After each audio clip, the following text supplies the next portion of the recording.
guys. Ayan, flex ko lang. Dati mga 2021 ata.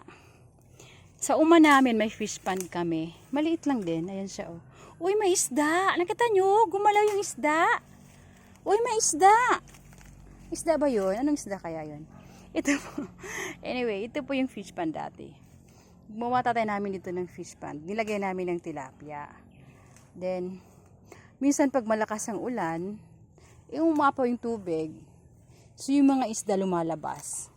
Alam mo, nandun yung isda sa iba. Nandun. Makikita dun, banda. Dito, ayan. Tapos ngayon, napabayaan na namin kasi ang hirap pala no, mag-maintain ng ganito. Tsaka, pagod, tsaka magastos. Ayun. Nakita ko yung isa. Dalawa kasi ito eh. Ayun yung, ito isa. At saka nandito yung isa. Ayan, dalawa silang ginawa.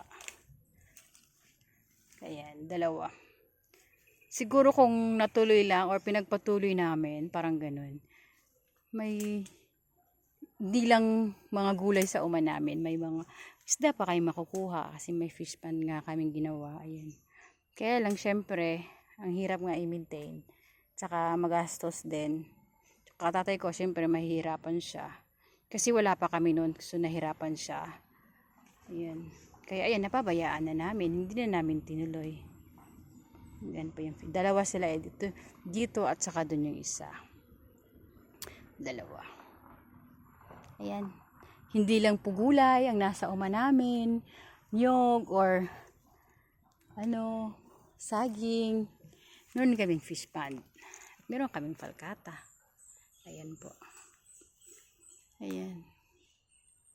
5 years from now, pwede nang makuha yan. In God's time.